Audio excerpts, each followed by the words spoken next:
नमस्कार, बुलेटिन में आपका स्वागत है और मैं हूं आपके साथ रितेश कुमार गौतम। और बुलेटिन का आगाज करेंगे महत्वपूर्ण खबर के साथ। आपको बता दें कि सीएम धामी के आज कई कार्यक्रम हैं। मुख्यमंत्री पुष्कर सिंह धामी हरिद्वार पहुंचे। सीसीआर टावर पर हाई लेवल मीटिंग, कुंभ कार्यों की हाई लेवल समीक्षा है। हरिद्वार पहुंचने पर मुख्यमंत्री का स्वागत किया गया। कुंभ की तैयारियों पर केंद्रित होगी ये हाई लेवल मीटिंग। इसमें सुरक्षा, स्वच्छता और बुनियादी ढांचे पर मंथन होगा। हरिद्वार में लाखों श्रद्धालुओं के दर्शन की तैयारियां सरकार कर रही है। पुलिस और प्रशासनिक अफसरों के साथ भी विस्तृत समीक्षा होनी है। सीसीआर टावर पर बैठक के बाद सीएम करेंगे निरीक्षण। बीजेपी कार्यकर्ताओं में उत्साह का माहौल है। और हर्ष सैनी हमारे संवाददाता हमारे साथ जुड़ चुके हैं फोन लाइन पर। ज्यादा जानकारी और अपडेट्स के लिए हर्ष, मुख्यमंत्री पुष्कर सिंह धामी के आज कई कार्यक्रम हैं, जिसमें से खास तौर पर हरिद्वार की यह बैठक, हाई लेवल मीटिंग आज होनी है। कुंभ की तैयारियों के मद्देनजर क्या हैं अपडेट्स? जी बिल्कुल, मैं आपको बता दूं रितेश, उत्तराखंड के मुख्यमंत्री पुष्कर सिंह धामी आज अपने एक दिवसीय हरिद्वार के दौरे पर आए हैं। और हरिद्वार में इस वक्त जो सीसीआर है भवन है, वहां पर मुख्यमंत्री पुष्कर सिंह धामी यहां पर अधिकारियों के साथ एक विशेष बैठक ले रहे हैं। और बैठक में यहां पर जो जिले के जो प्रशासनिक अधिकारी है वो यहां पर मौजूद है और साथ ही भारी सुरक्षा बल यहां पर मौजूद है। मुख्यमंत्री पुष्कर सिंह धामी ने कई करोड़ की यहाँ पर जो शिलान्यास है, जो योजना है, उनका यहाँ पर शिलान्यास किया है। कई कार्यक्रमों का शिलान्यास किया है और शिलान्यास के बाद मुख्यमंत्री पुष्कर सिंह धामी एक हाई लेवल की यहाँ पर उच्च स्तरीय बैठक कर रहे हैं। और इसके जिनके साथ मुख्यमंत्री के साथ यहाँ पर कई भारतीय जनता पार्टी के जो तमाम जो विधायक हैं, जो विपक्षी दलों के विधायक हैं, वो यहाँ पर मौजूद हैं। और साथ ही सुरक्षा बल यहाँ पर पूरी तरीके से पुलिस जो है मुस्तैद नजर आ रही है। हरिद्वार पुलिस की चप्पे चप्पे पर नजर है। कुंभ को किस तरीके से दिव्य और भव्य बनाने का लगातार यहाँ पर प्रयास जारी हो। जो तमाम जो अधिकारी हैं वो यहाँ पर लगातार मौजूद हैं। रितेश, हर्ष, लगातार जो कुंभ की तैयारियां हैं जोरों शोरों से चल रही हैं, प्रशासनिक अधिकारी भी लगातार मॉनिटर कर रहे हैं। क्या जानकारी अभी तक मिल पाई है? किस तरह से ये जो पूरा काम है किया जा रहा है, इसको लेकर क्या फिलहाल अपडेट्स हैं?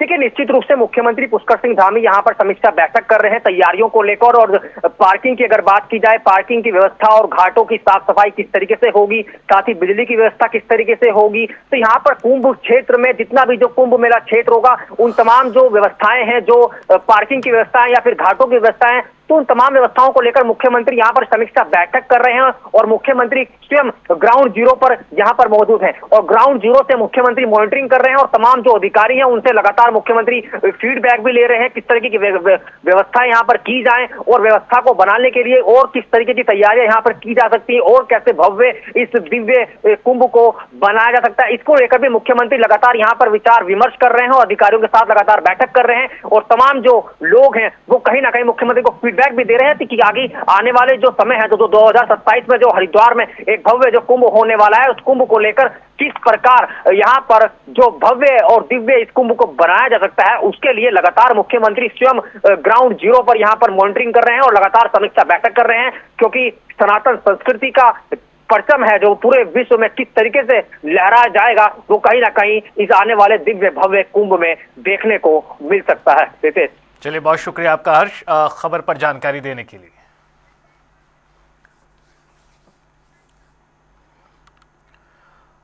और आपको बता दें कि प्रदेश में बोर्ड की परीक्षाएं आज से शुरू हो गई हैं। प्रदेश में 1261 केंद्र हैं जहां पर एग्जाम किया जा रहा है।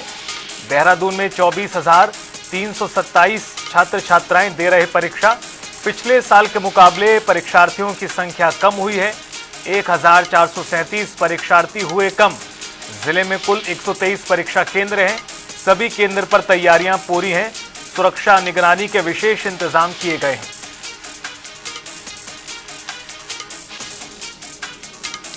तो आपको बता दें कि आज से प्रदेश में बोर्ड की परीक्षाएं शुरू हो चुकी हैं। बोर्ड की परीक्षाओं के मद्देनजर पूरी तैयारियां देखने को मिल रही हैं। हालांकि देहरादून की बात करें तो विद्यार्थियों की संख्या में कुछ कमी दर्ज की जा रही है। 24,000 से ज्यादा छात्र छात्राएं आपको बता दें कि हैं जो एग्जाम दे रहे हैं। 1,437 परीक्षार्थी हुए कम। देहरादून में 123 परीक्षा के केंद्र हैं और सभी केंद्रों पर तैयारियां हैं पूरी।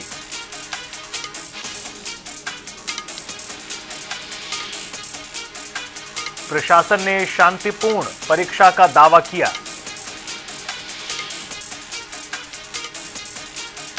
तो उत्तराखंड बोर्ड परीक्षाएं आज से शुरू हो चुकी हैं।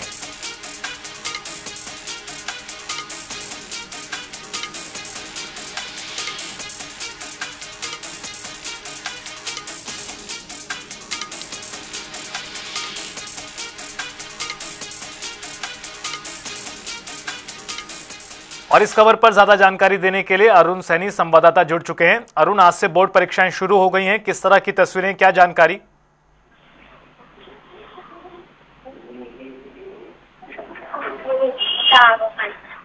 अरुण, क्या अब तक आवाज पहुंच पा रही है? दोबारा कोशिश करेंगे संवाददाता से जुड़ने की। आपको बता दें कि आज से परीक्षाएं बोर्ड की शुरू हो चुकी हैं। तैयारियां प्रशासन ने पूरी की हैं ताकि बच्चों को किसी तरह की कठिनाई ना झेलनी पड़े।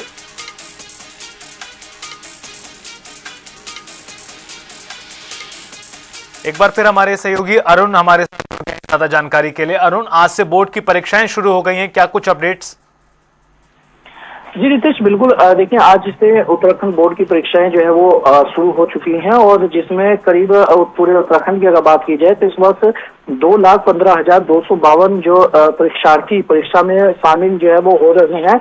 और इसी के साथ ही जिसमें कि हाई स्कूल में 1,12,266 हैं, तो वहीं जो है 1,10,544 के लगभग जो है वो इंटरमीडिएट में बच्चे परीक्षा जो है वो दे रहे हैं। और इसी के साथ ही करीब जो व्यक्तिगत हैं इसमें पंजीकरण है वो 1,722 है और इसके साथ ही संस्थागत जो है 1,10,544 ये संस्थागत बच्चे इसमें शामिल हैं। और इस तरीके से प्रदेश में करीब 1,261 परीक्षा केंद्र जो है वो बनाए गए हैं और इसमें 156 संवेदनशील और 6 अति संवेदनशील केंद्र जो है वो बनाए गए हैं।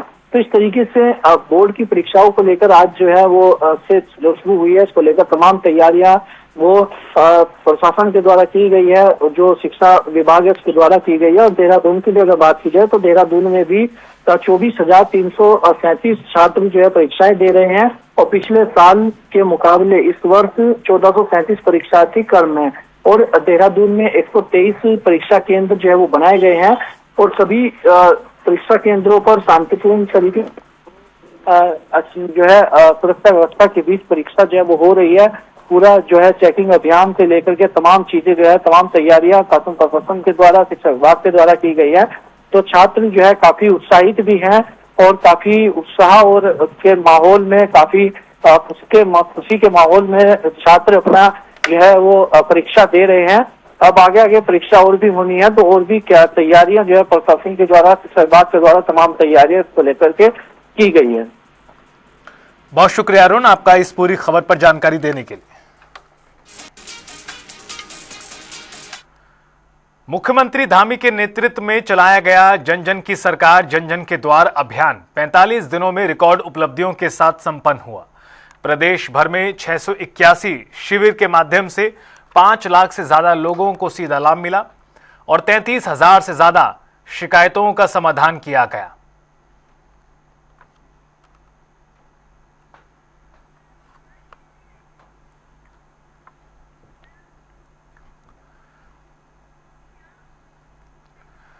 दिल्ली में एआई महाकुंभ 2026 में बीते दिन यूथ कांग्रेस ने प्रदर्शन किया, जिसको लेकर मुख्यमंत्री धामी ने कड़ी प्रतिक्रिया दी। उन्होंने कांग्रेस की सोच को देश विरोधी बताया। साथ ही कहा कि इंडिया एआई इंपैक्ट जैसे समिट में अंतर्राष्ट्रीय मंच पर नाटकीय प्रदर्शन कर भारत की छवि को धूमिल करने का प्रयास किया गया, जो शर्मनाक है। एआई इंपैक्ट समिट 2026 जैसे अंतर्राष्ट्रीय मंच पर कांग्रेस के कार्यकर्ताओं के द्वारा जिस प्रकार से नाटकीय प्रदर्शन कर भारत की छवि धूमिल करने का प्रयास बेहद शर्मनाक है।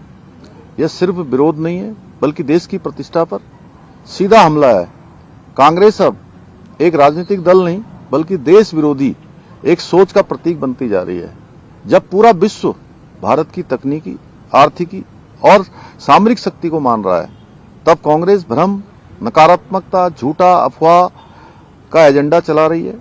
व्यापार समझौतों पर झूठ फैलाना हो या हमारे सैनिकों के द्वारा जो सेना ने अदम्य साहस और वीरता का परिचय देते हुए ऑपरेशन सिंदूर हो या गलवान के वीर जवानों के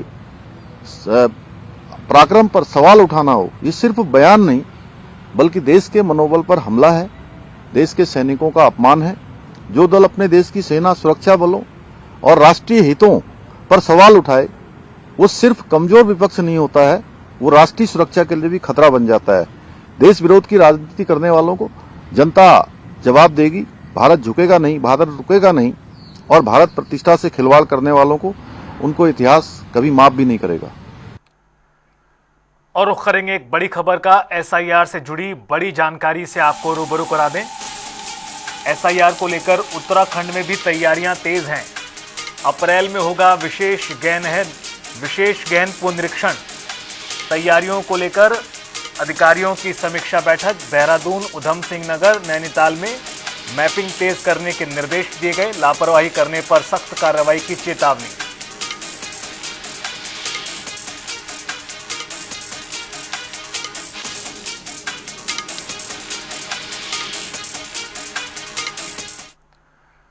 रुख करते हैं अगली जानकारी का। एक और बड़ी खबर, उससे भी आपको रूबरू करा दें। बड़ी खबर, बड़ी जानकारी। केंद्र से बड़ी सौगात मिली है उत्तराखंड को। भारत सरकार ने दी बड़ी सौगात। 105 करोड़ रुपए की प्रोत्साहन राशि उत्तराखंड को मिली है। परिवहन सेवाओं में सुधार के लिए फंड दिया गया है। इससे परिवहन विभाग को लाभ होगा। परिवहन यातायात की सुविधाएं बेहतर होंगी। भारत सरकार ने उत्तराखंड को 105 करोड़ रुपए की राशि जारी की है और इससे यातायात की सुविधाएं मजबूत होंगी, आम जनता को लाभ होगा।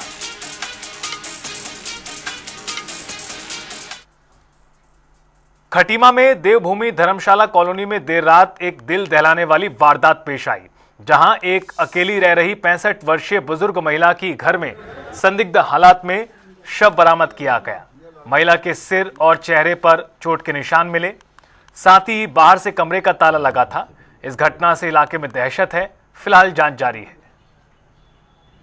मेरी माताजी पिछले 8-9 सालों से अकेले रह रही थी, क्योंकि 2015 में मेरे पिताजी का देहांत हो गया था एक रोड एक्सीडेंट में। उसके बाद 2020 में जब मैं भर्ती हो गया था तो उसके बाद से मम्मी अकेले रहा करती थी यहाँ। पहले हमें तो किसी और पे शक है नहीं, लेकिन जब तक इतने सालों से 5 सालों से मम्मी एक साथ अकेले रह रही थी यहाँ, तब तक तो अभी हमें किसी के ऊपर शक नहीं है। लेकिन अब देख सकते हैं कि अब रिपोर्ट जो पुलिस के द्वारा जारी की जाएगी उसमें किसका नाम खुलासे होते हैं। हम ये कहना चाह रहे हैं, सबसे पहले तो सर हमें बहुत दुख है, हमारे सैन्य परिवार से है महिला, ठीक है नहीं, उसके लिए हमें बहुत दुख है और बहुत खेद है। इसके लिए पूरा सैन्य परिवार एकदम स्तंभ है खटीमा में, क्योंकि ये ऐसी घटनाएं आज तक हुई नहीं है और ऐसी घटना होगा जो हुई है खटीमा के अंदर एक निंदनीय है। और हम ये चाहते हैं कि इसका जल्दी से जल्दी खुलासा हो और हम अभी प्रशासन के पास भी जाएंगे कि भाई इसका जल्दी से जल्दी खुलासा करें और इनका जो भी यहाँ पर जिसने भी किया है उसको जल्दी से जल्दी उसका फल मिले और उनको सख्त उसको सजा मिले और उस पर कार्रवाई हो। रुड़की के पिरान कलियर क्षेत्र में पुलिस ने सत्यापन अभियान के दौरान बड़े फर्जीवाड़े का खुलासा किया। जनसेवा केंद्र की आड़ में नकली सरकारी दस्तावेज बनाने वाले गिरोह का पर्दाफाश करते हुए होटल में रेड कर आरोपी शहनवाज को गिरफ्तार किया गया। आरोपी फर्जी जन्म प्रमाण पत्र, आधार, पैन कार्ड तैयार करता था। पुलिस ने दस्तावेज, लैपटॉप, मोबाइल, फर्जी मोहर बरामद कर जांच शुरू कर दी है। पुलिस मुख्यालय द्वारा प्रदेशव्यापी सत्यापन अभियान जो 15 तारीख से लॉन्च हुआ है, उसी के क्रम में हरिद्वार पुलिस में भी प्रत्येक थाने में टीमें बना के सत्यापन अभियान चलाया जा रहा है। इसी क्रम में थाना कलियर क्षेत्र में एक होटल में एक शाहनवाज है, उसकी अरेस्टिंग हुई है और ये शाहनवाज जो है यहाँ पे कलियर क्षेत्र में फर्जी जन्म प्रमाण पत्र और पैन कार्ड, आधार कार्ड ये सब बना रहा था। और इसका बेसिकली ये रहने वाला थाना साहिबगंज बिहार का है और इसकी कस्टडी से 45 फेक जन्म प्रमाण पत्र, लैपटॉप, चार्जर और बनाने की सामग्री, 7 अलग अलग मोहरें और 6 फर्जी आधार कार्ड जो है बरामद हुए हैं। और पूछताछ में अब तक इसने बताया कि 1000 से ऊपर ये फेक डॉक्यूमेंट्स बना के जारी कर चुका है, ये लोगों को दे चुका है। इसके हर एक डॉक्यूमेंट जो बनाता था उसमें क्रम संख्या 01 ही होता था और जो उसने जन्म प्रमाण पत्र बनाए हैं। और फेक मोहरें भी मिली हैं। तो इस संबंध में थाना पिरान कलियर पे मुकदमा पंजीकृत किया गया है 336(3), 338 और 339 BNS में। और अभी इन्वेस्टिगेशन कर रहे हैं और पूछताछ कर रहे हैं। इसके जो भी एसोसिएट हैं उनको राउंड अप करेंगे। हरिद्वार के तुलसी चौक में फुटपाथ पर सो रहे परिवार की 2 साल की मासूम बच्ची रहस्यमय तरीके से गायब हो गई। सूचना मिलते ही पुलिस मौके पर पहुंची और कई टीमें अलर्ट मोड पर आईं। शहर भर में नाकेबंदी और सीसीटीवी खंगालने के दबाव में अपहरणकर्ता बच्ची को ऋषिकुल चौक के पास छोड़कर फरार हो गए। बच्ची सुरक्षित है, ये गनीमत की बात है, जबकि पुलिस आरोपी और उसके मकसद की तलाश कर रही है। ये हरदोई जनपद के रहने वाले हैं। एक महिला अपनी 2 साल की बच्ची के साथ, ये तुलसी चौक है, इसके पास घाट के पास में सोई थी। और जब ये सुबह उठती है तो इसने देखा कि इसकी 2 साल की बच्ची नहीं है। तो पुलिस को सूचना दी गई। तो चूंकि गंभीर प्रकरण था ये, तो इसमें तत्काल 5 टीमें गठित की गई। ASTU, जिसको हम एंटी ह्यूमन ट्रैफिकिंग सेल होती है हमारी, इसके बाद CIU और की टीमें, और जो हमारे सिटी क्षेत्र के मोबाइल हैं इनको एक्टिवेट किया गया। विशेषकर हमारा उद्देश्य था बस स्टैंड और रेलवे स्टेशन की चेकिंग करना और शहर से बाहर जाने वाले रास्ते देखना। तो इसमें जो पास में एक दूसरा बाबा भी वहाँ पे सोता है। तो उस बाबा ने भी बताया, वो काफ़ी सुबह उठ जाता है। उसने बोला जब मैं उठा तब भी ये बच्ची वहाँ नहीं थी। तो इसमें लगभग 50 के आसपास CCTV कैमरे पुलिस द्वारा 3 घंटे अंदर देखे गए, जिसमें एक युवक उसको देवपुरा चौक से ऋषिकुल बस अड्डे की तरफ ले जाता हुआ दिखाई दिया। और लगातार चेकिंग करी जा रही थी तो हमें बच्ची सकुशल जो है ऋषिकुल से बरामद हो गई। उसका मेडिकल चेकअप हो गया है और बिल्कुल हेल्दी है, स्वस्थ है। और इसमें उसके परिजनों को हम सुपुर्द कर रहे हैं और विदिन 4 आवर्स जो है ये बच्ची जो है बरामद कर ली गई है। और इसमें जो लड़का जो ले जाते हुए दिखा है उसकी भी शिनाख्त हो गई है और उसको अरेस्ट करके फिर हम कोर्ट में प्रोड्यूस करेंगे। हरिद्वार के जगजीतपुर में गुरुवार की रात रिहायशी इलाके में जंगली हाथी ने घुसकर जमकर उत्पात मचाया। हाथी ने सड़क पर खड़ी स्कूटी को उठाकर पटक दिया। अफरा तफरी मच गई इलाके में। गनीमत रही कि उस वक्त आसपास कोई मौजूद नहीं था। लगातार हाथियों की आवाजाही से लोगों में डर है तो वन विभाग के खिलाफ नाराजगी है, जबकि विभाग हाथी रोधी खाई और रेडियो कॉलर की योजना की बात कर रहा है। चूर चूर नान हो गया।